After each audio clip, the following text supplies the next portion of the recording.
Jésus est réellement? Qui est-il réellement? On entend parler de Jésus, même dans notre culture populaire, même dans notre société, encore aujourd'hui.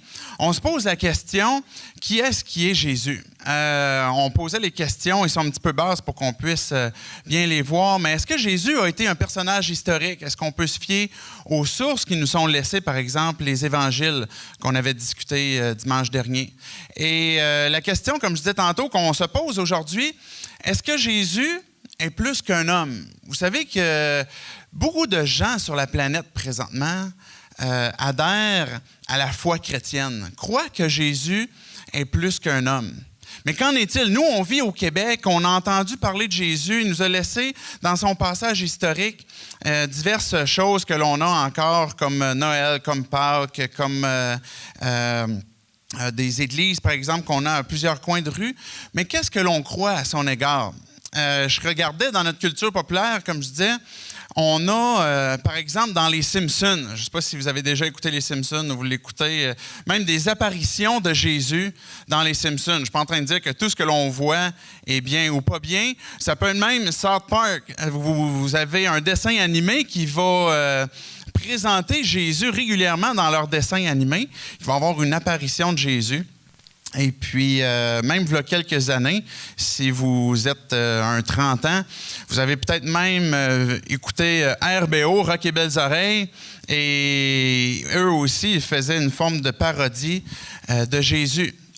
Dans notre société, on entend parler de Jésus de toutes sortes de façons, comme je dis, à travers diverses émissions de télévision, diverses émissions qui créent des parodies.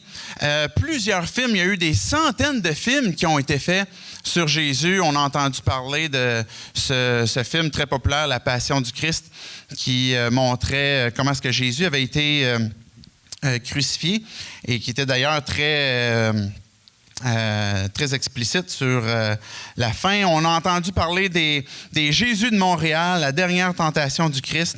On a des montgolfières où on voit la face de Jésus. On a des monster trucks où on a Jésus des fois qui sont dessus.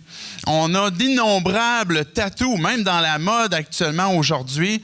On a des tatous qui montrent la face de Jésus, de Marie, divers tatous religieux comme ça, qui montre que Jésus, dans notre culture populaire, est encore là. De nombreux groupes de musique, pas juste de hearing, mais même des groupes de musique qui ne s'affichent pas nécessairement pour dire qu'ils sont de foi chrétienne, que ce soit des groupes rap, hip-hop, des groupes rock, punk, pop, peu importe. Il y a un moment donné, John Lennon, au moment où il était devenu très populaire, a pris Jésus en exemple en disant « Maintenant, on est rendu plus populaire que Jésus ». Alors, c'était une citation qu'il avait donnée.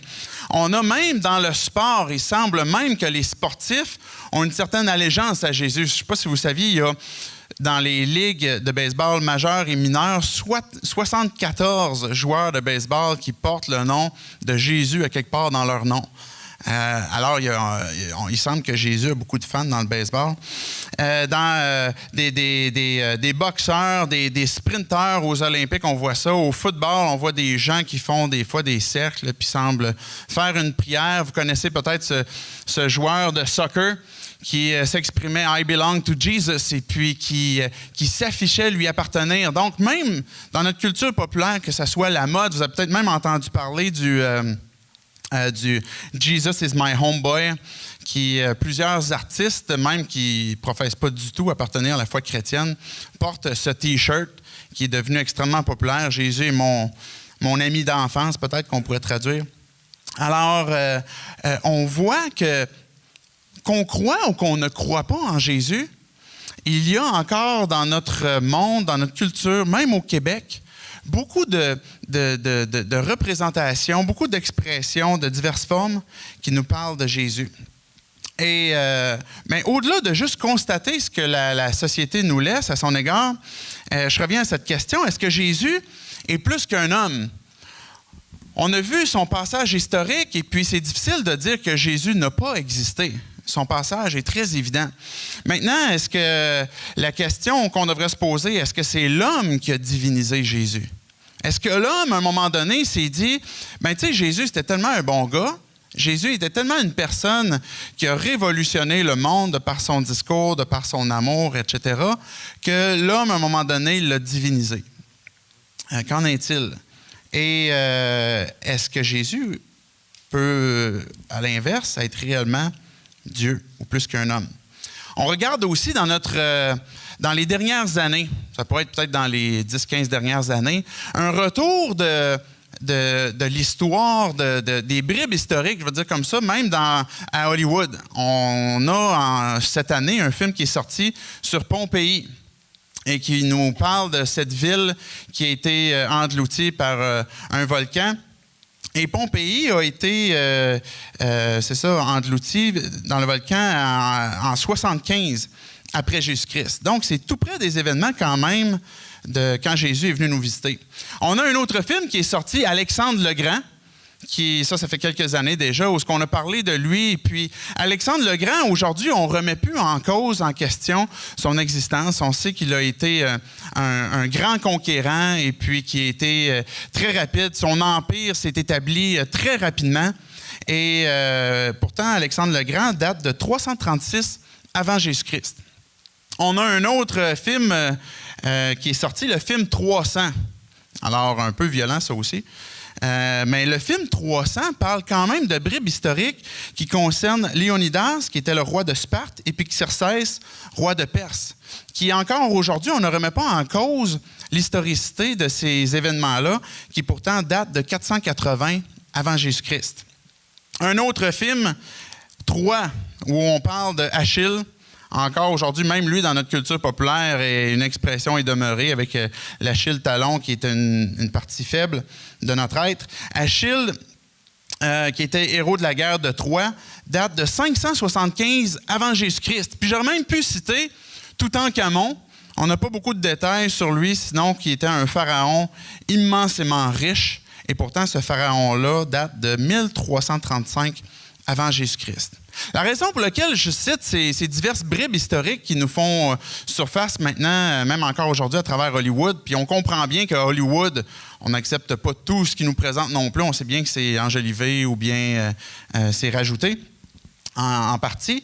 Mais on sait qu'il y a une trame de fond qui concerne l'histoire qui est là et qu'on accepte et qu'on ne remet pas en cause. Et la crédibilité des sources historiques à l'égard, par exemple, de ces personnages qu'on a nommés, même avant l'époque de Jésus-Christ, nous emmène à croire encore aujourd'hui à la véracité de ces événements-là. C'est la raison pour laquelle on a commencé dans les 2 dernières semaines, et si vous les avez manqués, vous pouvez toujours les réécouter sur le web, mais si on a commencé avec ces 2 séries-là, avec ces 2 discours-là, c'est-à-dire l'histoire de Jésus et puis les sources, c'est justement pour que de la même façon, l'histoire et la crédibilité des évangiles deviennent pour nous, en quelque sorte, source de réponse, entre autres à cette question, est-ce que Jésus est plus qu'un homme? Parce qu'on a vu qu'on peut se fier aux sources historiques à l'égard de Jésus et même aux évangiles qui nous sont restés des sources très crédibles en ce qui concerne qu'est-ce que Jésus a fait, qu'est-ce que Jésus a dit, qu'est-ce que Jésus a enseigné et que les gens y font encore référence. Les évangiles deviennent la source principale, bien qu'il y ait des sources extra-bibliques, on va appeler comme ça, des sources qui sont à l'extérieur de la Bible, comme des sources historiques, quoi que ce soit, qui nous parlent de Jésus. Les évangiles, qui sont des sources bibliques, ont cette crédibilité pour qu'on puisse y faire référence, à savoir, est-ce qu'on peut en apprendre plus sur Jésus?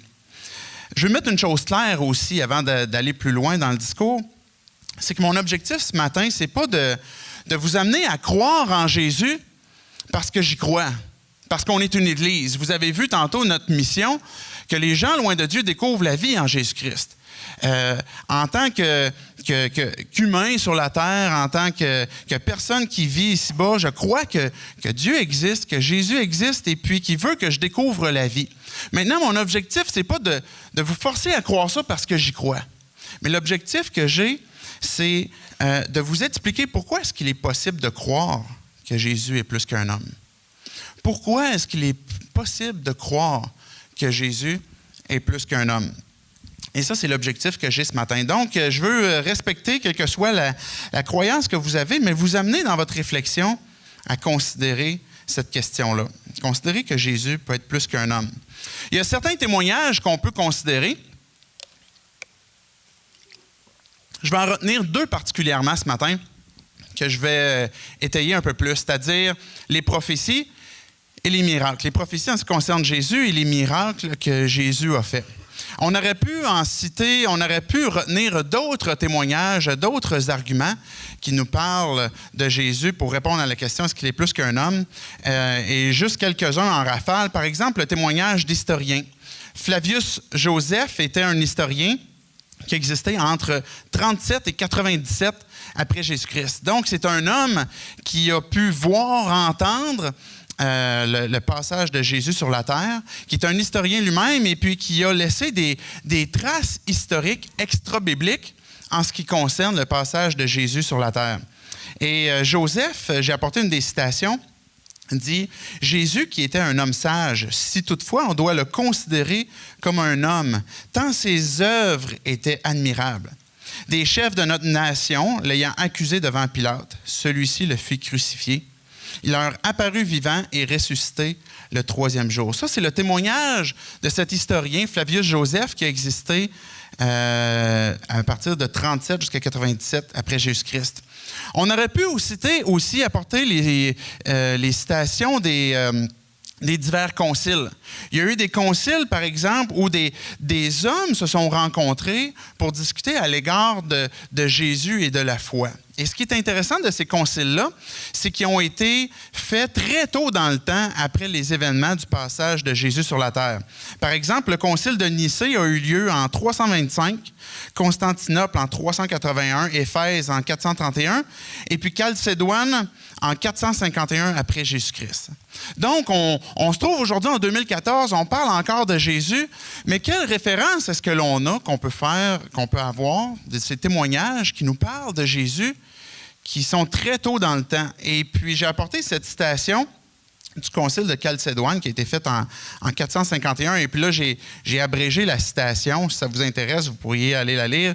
Mais elle nous dit « Nous déclarons d'une voix unanime que l'on doit confesser un seul et même Jésus-Christ, notre Seigneur, le même parfait dans la divinité et parfait dans l'humanité, vraiment Dieu et vraiment homme. » Donc, le concile de Chalcédoine, à ce moment-là, en 451, a déclaré comme ça unanimement qu'on devait reconnaître Jésus comme parfaitement Dieu, parfaitement homme.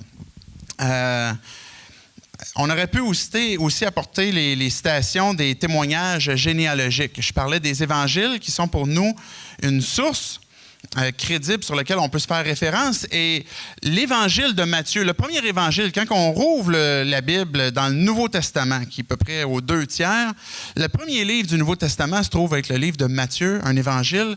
Et la première chose que l'on lit, c'est la généalogie de Jésus.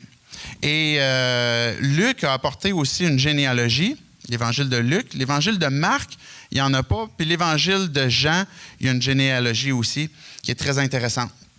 Et dans le cas, par exemple, de Matthieu, il faut considérer que pour les Hébreux, les Juifs, Matthieu qui a écrit cet évangile-là, les généalogies sont une science, là. C'est quelque chose d'extrêmement pointu et que ce n'est pas laissé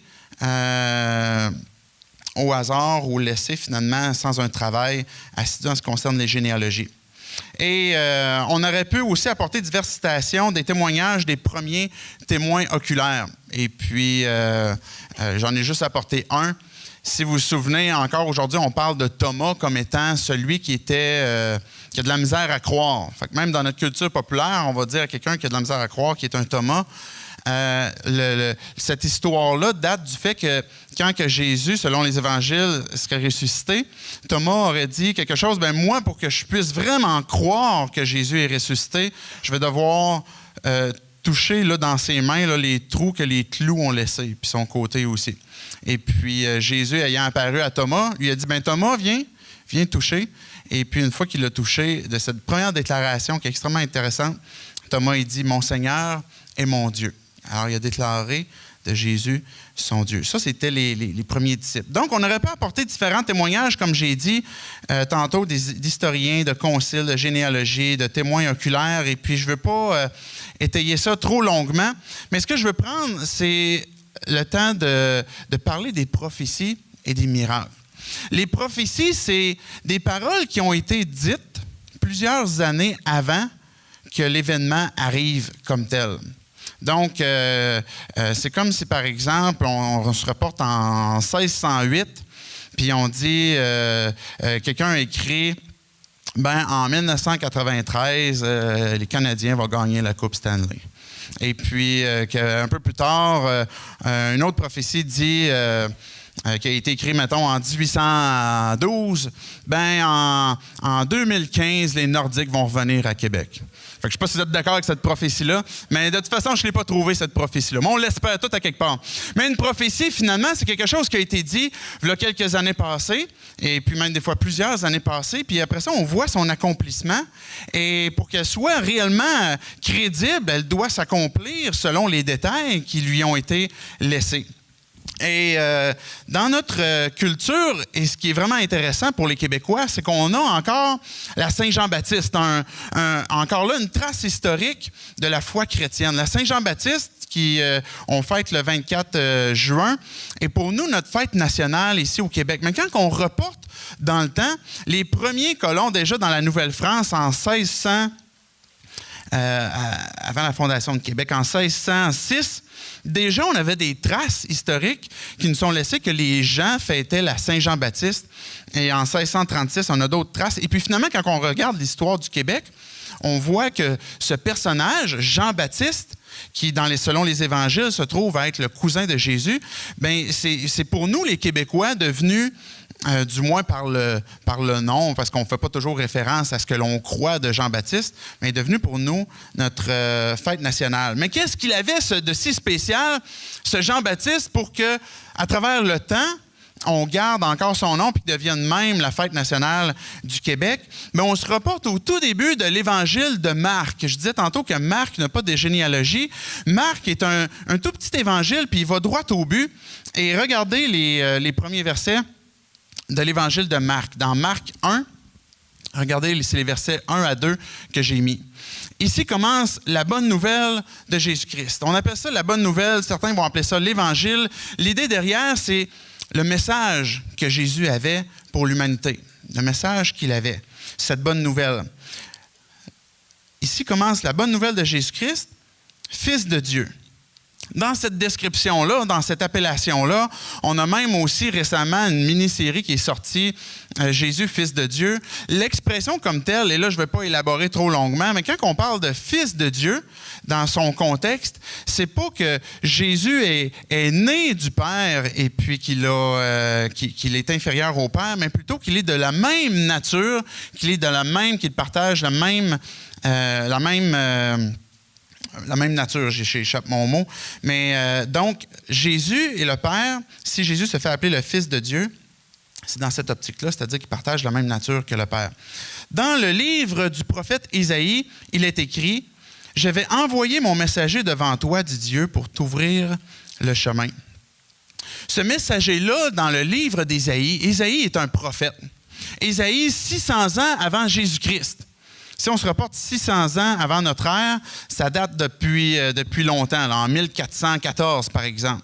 Alors, 600 ans avant que Jésus naisse, une prophétie avait été dite à travers Ésaïe qu'il y aurait un messager qui serait devant Jésus et qui préparerait le chemin de Jésus pour venir. Maintenant, ce messager-là, qui allait être la voix qui allait crier dans le désert, qui finalement allait appeler les gens à dire, venez, j'ai un message pour vous pour préparer ce qui s'en vient, c'était ce personnage-là de Jean-Baptiste, qui est né avant Jésus et puis qui annonçait finalement que Jésus allait venir. Ce qui est intéressant, c'est que cet évangile de Marc commence au tout début avec une prophétie. La raison pour laquelle, pour nous, c'est important en répondant à cette question, est-ce que Jésus est plus qu'un homme?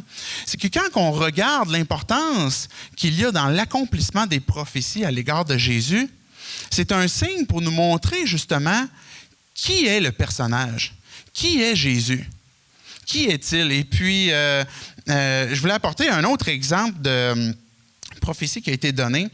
Zacharie a fait une autre prophétie aussi. Zacharie est un livre d'un prophète qu'on trouve aussi dans l'Ancien Testament, qui lui a écrit son livre à peu près vers 520 avant Jésus-Christ. Et ce qui est intéressant dans cette prophétie que je vais citer, c'est qu'elle est complètement indépendante de toute forme d'implication que Jésus aurait pu avoir, qui se trouve à être sa propre trahison. Zacharie avait fait cette prophétie que le Messie, celui qui allait être envoyé, allait être trahi pour 30 pièces d'argent.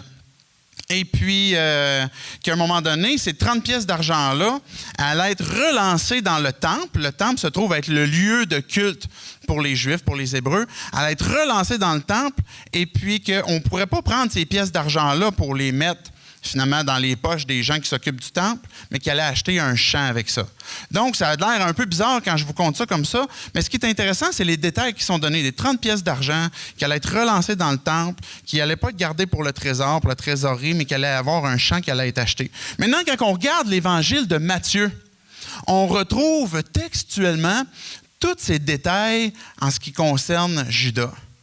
Qui, Judas, après le dernier souper, a pris ses sandales, est parti, puis est allé au temple, justement, puis est allé voir les chefs religieux, puis il a dit, « Ben moi, j'ai un bon bargain pour vous, je suis prêt à vous vendre Jésus. Et puis, combien vous me donnez pour? » Alors, devinez le prix qu'il leur a offert, 30 pièces d'argent, qui s'est fait remettre. Et puis là, il est parti avec ça.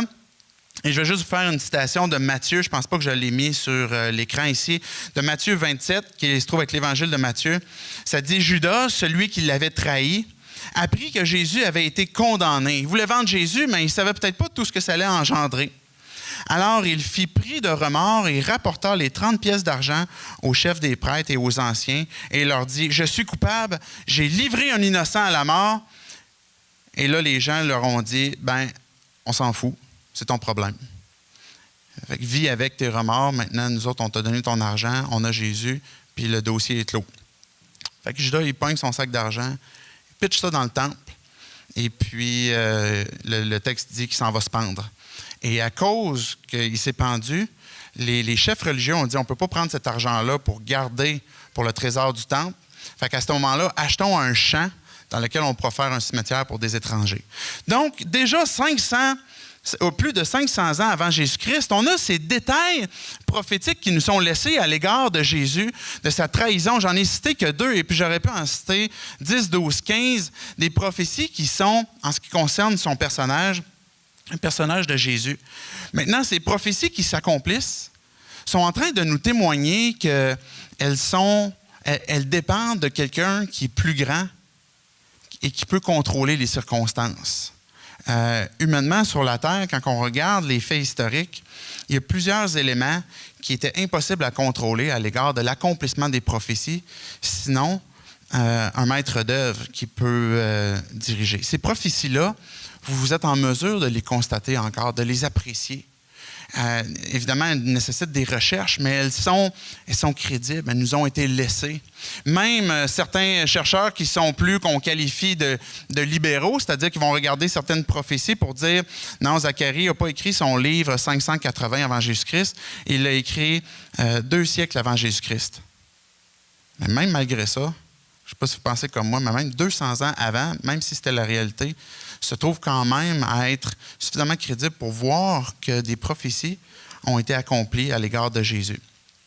Un autre aspect qui n'est pas négligeable et puis qui est majeur se trouve à être les miracles de Jésus. Dans les évangiles, il nous est laissé des actions, des œuvres que Jésus a fait et ce qu'on appelle des miracles. Des choses un peu surnaturelles. Quand on pense à un miracle, j'essaie de penser au Québec à un des miracles, quand on pense à Jésus puis qu'on dit il a fait des choses spéciales, je pense qu'on pense premièrement quand il a marché sur l'eau. C'est comme l'une des premières choses qui nous vient en tête, il a marché sur l'eau. Je ne sais pas si vous avez déjà essayé ça. Moi, je suis vraiment fan des Mythbusters. Je ne sais pas si vous écoutez ça. En français, je pense que c'est les stupéfiants. Et puis, il y avait des hommes, il y a quelques temps, ça passait sur YouTube, ils réussissaient à courir comme un 5-10 pas là, sur l'eau, là, suffisamment vite avant de se mettre à couler. Fait que les Mythbusters ont testé ça puis démontré que c'était totalement impossible. Bref, je ferme la parenthèse. C'est souvent un des miracles que l'on a. Mythbusters, ça passe à tous les jours en passant, si vous voulez la plug. C'est vraiment le fun, c'est vraiment bien, c'est scientifique. Bref. OK, mais les miracles que Jésus nous a laissés, ils nous ont été donnés justement pour qu'on puisse apprendre à le connaître un peu plus. Et puis, l'intention de Jésus, et on ne se trompe pas quand on dit que Jésus avait un amour pour les gens. Quand on regarde ces miracles, ce qu'il faisait souvent, c'est qu'il pose les mains sur les gens. Ce que je trouve vraiment bien de cette forme, ce geste que Jésus faisait avant même de faire son miracle, cette attention, cet amour, ce côté personnel qu'il avait et qu'il voulait avec les gens. Même des gens qui étaient exclus. Jésus a guéri des lépreux, des gens qui avaient toutes formes de maladies de peau et qui souvent pouvaient même être contagieuses. Jésus plaçait les mains sur eux et puis les guérissait. Le cœur que Jésus avait pour les gens, c'était l'amour. On voyait dans l'aspect historique qu'on a appelé Jésus le grand guérisseur, celui qui a apporté une influence même dans notre société encore aujourd'hui en ce qui concerne l'accès facile pour les soins de santé. Mais Jésus, non seulement il voulait faire du bien aux gens, mais il y a quelque chose qui est volontaire à l'égard des miracles, d'un message qu'il veut nous laisser, qu'il veut nous donner. Jésus, certains miracles qu'il a fait, par exemple, c'est qu'il a nourri une foule, par exemple, de 10 000 personnes, où ce qui, à partir de 5 pains, 2 poissons, a pris ce pain-là, puis l'a multiplié, puis l'a donné aux gens. Jésus, les évangiles nous racontent qu'il a rendu la vue à un aveugle. C'est peut-être plus facile l'inverse, rendre aveugle quelqu'un qui voit. Mais Jésus a fait l'inverse, c'est-à-dire qu'il a rendu la vue à des aveugles, rendu l'ouïe à une personne sourde, la voix aussi, quelqu'un de muet. Mais Jésus, quand il faisait ses messages, non seulement il voulait prendre soin des gens, mais il veut communiquer. Mais quand je vous donne du pain, ce qui est important pour moi, c'est pas juste que ton ventre soit nourri, que ton être soit nourri dans ton corps, mais je m'intéresse à un autre aspect de ta personne, qui est ton âme, et que tu as besoin de pain pour cette âme-là. Pas du pain qui rentre dans ta bouche. Et là, Jésus disait, « Je suis le pain de vie ».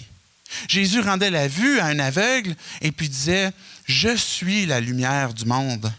Jésus rendait la vie à une personne qui était morte depuis 4 jours, Lazare, que l'Évangile de Jean nous dit. Et puis quand il rend la vie à cette personne-là, il dit, « Je suis la vie. Je suis la résurrection et la vie ». C'est le message que Jésus veut donner. Non seulement il prend soin de notre être physique, et c'était le message que Jésus donnait, mais il est sensible aussi aux besoins que peut-être nous-mêmes, on n'est pas conscients. Peut-être que même les gens, les contemporains de Jésus, n'étaient peut-être même pas conscients de ce besoin-là qu'ils avaient au-dedans d'eux. Alors, ces miracles-là deviennent en quelque sorte des signes. C'est la raison pour laquelle je les cite présentement. Les miracles que Jésus faisait étaient là pour montrer son intérêt, son attention, un message d'une autre réalité qui est d'ordre spirituel, mais pour montrer un signe aussi comme quoi que il est celui qui est envoyé pour notre bien, pour nous réconcilier finalement avec Dieu. C'est un peu en quelque sorte une leçon d'objet même à ses enseignements. Alors, quand vous allez penser à Jésus, vous allez penser à ses enseignements, on ne peut pas dissocier les leçons d'objet que Jésus a données d'avec son enseignement. J'ai apporté une citation ici de l'Évangile de Jean. Dans Jean 5, verset 31, le verset 36, et aussi un verset du chapitre suivant dans le chapitre 6.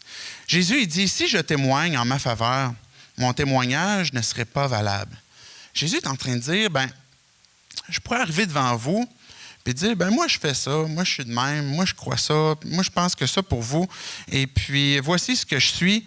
Et Jésus, il dit de lui-même, le témoignage, si je rends témoignage en ma faveur de moi-même, mon témoignage ne serait pas valable. Mais j'ai pour moi un autre témoignage, plus grand que celui de Jean.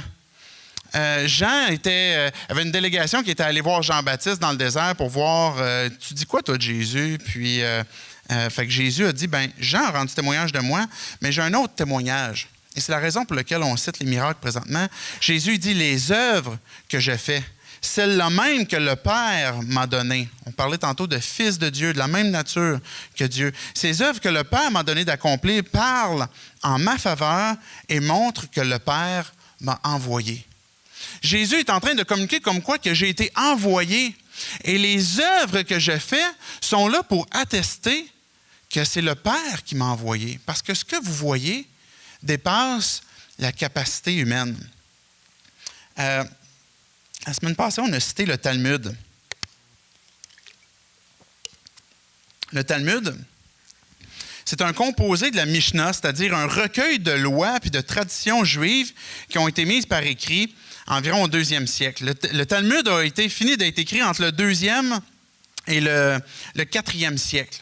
Et le Talmud, ce qu'il faut comprendre aussi en partant, c'est un livre qui est hébreu, qui est pour les Juifs et qui est hostile à l'égard de Jésus. Donc, les gens qui ont crucifié Jésus se trouvent à être des Hébreux eux-mêmes. Alors, ces Hébreux qui ont écrit le Talmud ont laissé une citation à l'égard de Jésus et même des disciples qui suivaient Jésus. Le Talmud dit que Jésus était un transgresseur de la loi. On dit que Jésus est un transgresseur de la loi parce qu'il était un révolutionnaire dans ce qu'il venait apporter, dans ce qu'il venait transformer. Mais non seulement ça, on dit qu'il pratiquait la magie. Le Talmud dit de Jésus qu'il pratiquait la magie. Selon leur interprétation, selon leur compréhension, ils disent que Jésus a transgressé la loi en faisant des choses qui ne sont pas de Dieu, faisant fi des sentences des sages. Et une autre portion du Talmud dit aussi que les disciples guérissent les malades en son nom, au nom de Jésus. Maintenant, les œuvres que Jésus a faites, les miracles qu'il a faits, qui nous sont laissés dans les évangiles, qu'on disait tantôt, qu'on reconnaît comme étant des sources crédibles, comme des sources extérieures que j'aurais pu citer aussi, mais entre autres le Talmud que j'ai parlé, nous parle de Jésus. Il y a juste un exemple que je veux vous apporter ce matin. J'ai parlé de guérir les aveugles, etc. Mais il y a un miracle précisément que je voulais vous parler qui se trouve à être un homme qui était paralysé. Il y a un moment donné, dans Marc 2, je me souviens plus si je l'ai mis à l'écran, alors ça dit, quand Jésus vit la foi de cet homme, je vais placer le contexte juste avant qu'on continue de lire. À un moment donné, Jésus est dans une maison, et puis là, la popularité de Jésus est rendue vraiment accrue. Là. Jésus, tantôt j'ai oublié de le citer, mais ça disait que quand que Jésus a fini de dire que, par exemple, mon témoignage que je rends est pas valable, c'est juste de moi, bien, tout de suite, finalement, le chapitre suivant dit que les foules suivaient Jésus parce qu'ils voyaient les miracles qu'il faisait. Donc, déjà, les premiers témoins, ce qui nous est révélé dans les évangiles, c'est qu'ils reconnaissaient les miracles de Jésus, puis les foules le suivaient parce qu'ils disaient qu'il fait des choses vraiment particulières, ce gars-là. Donc, Jésus dans la maison, je reviens dans l'évangile de Marc, et puis là, il y a une foule de gens qui est autour de la maison, on n'est pas capable de rentrer, et puis là, il y a une gang de gars qui, eux, ont un chum qui est paralysé, paraplégique, tout ce qui bouge, c'est la bouche, et puis cette personne-là est vraiment mal en point. Et puis, eux autres, ils se disent, bien, on va l'amener à Jésus. Mais le problème, c'est que là, ça va être difficile de l'amener là. Fait que on va penser à de quoi. Et puis là, ils se disent, on monte sur le toit, les gars. Puis là, on fait un trou dans le toit, puis on descend notre chum. Alors, c'était pas des maisons comme au Québec, là, qui peuvent supporter à peu près 5000 livres de neige. Mais les gars, ils montent sur le toit, montent leur ami, et puis rouvrent le toit, puis commencent à descendre tranquillement, un peu peut-être comme dans Mission Impossible, là, tu sais, le gars qui descend. Là. Mais je ne sais pas s'ils l'ont descendu de même, mais ils descendent leur ami paralytique devant Jésus, et là, Jésus voit ça. Voit cet homme-là, voit les amis. Puis il est en train de se dire, bien, ces gens-là, pour qu'ils fassent ça, c'est parce qu'il s'est passé de quoi dans leur tête. Il s'est passé de quoi dans leur compréhension en ce qui me concerne. Et verset 5, ce que je me prêtais à lire. Quand Jésus vit la foi de ces hommes et dit aux paralysés, « Mon fils, tes péchés sont pardonnés. » Comment ça se fait que Jésus se donne cette liberté-là? Tes péchés te sont pardonnés. Les gens qui étaient là, quelques mètres de la loi, qui étaient assis là, pensaient en eux-mêmes, pourquoi cet homme parle de même? Il parle ainsi. Il fait insulte à Dieu. Qui peut pardonner les péchés? Dieu seul le peut. Et ils ont raison. Jésus, devinant aussitôt ce qu'ils pensaient en leur esprit, il dit, « Pourquoi est-ce que avez-vous de telles pensées? Est-il plus facile de dire aux paralysés, tes péchés sont pardonnés, ou de dire, lève-toi, prends ton lit, puis marche. » Jésus, il voit ce paralysé-là, puis il dit, tes péchés sont pardonnés. Les gens sont fâchés autour de lui, il est en train d'insulter Dieu, il est en train de dire à Dieu, hey Dieu, moi je prends ça en main, le pardon des péchés des gens. Et puis, alors les gens ils disent, Jésus, ça n'a pas de bon sens, c'est un hérétique. Et puis là, Jésus, il dit, maintenant j'ai une question pour vous autres. Est-ce que c'est plus facile de dire tes péchés te sont pardonnés ou de dire à quelqu'un qui est complètement paralysé puis qu'on sait qu'il ne marche plus depuis longtemps, lève-toi, prends ton lit et retourne chez vous? Évidemment, Jésus avait pensé à son plan pour communiquer un message. Cette œuvre que le Père lui a donnée pour nous laisser un témoignage. Alors Jésus, afin que vous sachiez que le Fils de l'homme a le pouvoir sur la terre de pardonner les péchés, il adressa les mots au paralysé, puis il dit, je te le dis, lève-toi, prends ton lit et rentre chez toi. Et aussitôt, tandis que tout le monde le regardait, l'homme se leva, prit son lit et partit. Ils furent tous frappés d'étonnement et louaient Dieu et disaient, nous n'avons jamais rien vu de pareil. Maintenant, j'ai parlé des prophéties, j'ai parlé des miracles qui nous sont laissés dans les évangiles à l'égard de Jésus pour répondre à cette question, est-ce que Jésus est plus qu'un homme? Est-ce que Jésus est plus qu'un homme? Si on croit à l'historicité de Jésus, au passage de Jésus sur la terre, on a une question qui nous est laissée. Pendant que je conclue, j'aimerais ça inviter le band à s'avancer, à conduire dans la musique. La question que je vous laisse, qui en fait est une question qui a été donnée par C.S. Lewis, qui a écrit les Chroniques de Narnia. C.S. Lewis a dit, si on croit que Jésus est un personnage historique, il nous reste trois choix. Il nous reste trois choix. Soit que Jésus est un fou, soit que Jésus est un menteur, ou soit que Jésus est Seigneur. Quelle est ta réponse? Mon objectif ce matin, ce n'est pas de te faire croire ce que je crois, mais du moins de t'amener dans la réflexion à savoir, est-ce qu'il est possible de croire que Jésus est plus qu'un homme? Et de t'amener à réfléchir sur ce qui a été laissé à son égard dans les évangiles, ce que les prophéties attestent de lui, ce que ces miracles rendent témoignage de lui aussi, que Jésus a le pouvoir de pardonner les péchés. Est-ce que c'est quelque chose que tu es prêt à ouvrir la porte pour dire, je suis prêt à questionner. Je suis prêt à repartir avec cette question, si Jésus est plus qu'un homme, prendre le temps de réfléchir et de penser à ça. Parce que le choix qui nous reste, comme je disais tantôt, c'est quoi qu'on dit? Soit qu'on dit Jésus est un fou, soit qu'il est un menteur, soit qu'il est Seigneur. À la fin des évangiles, nous est raconté l'événement de la crucifixion de Jésus. Et quand les gens passaient devant les trois croix, savez-vous ce qu'ils voyaient? Trois hommes. Les gens voyaient trois hommes. Et ils voyaient Jésus au milieu.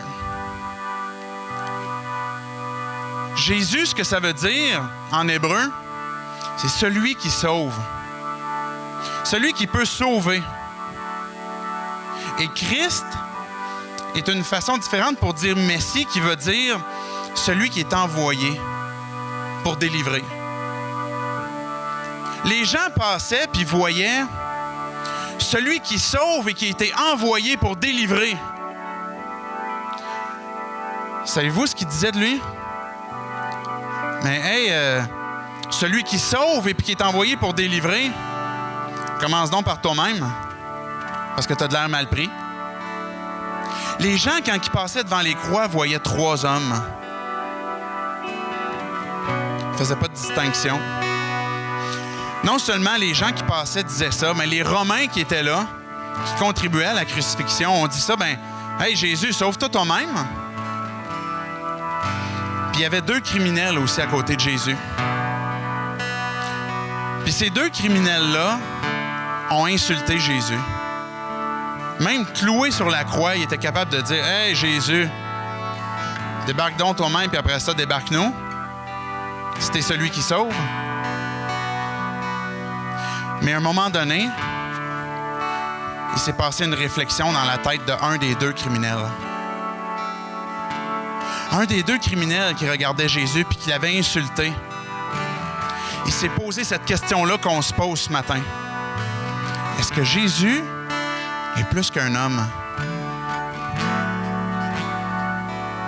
On a vu Pilate qui a dit à la foule, « Je me lave les mains devant vous parce que je vois rien en lui qui mérite d'être condamné. » On a entendu Judas qui a dit, qui est retourné, celui qui l'a trahi, qui a dit, « Je viens de livrer un innocent. »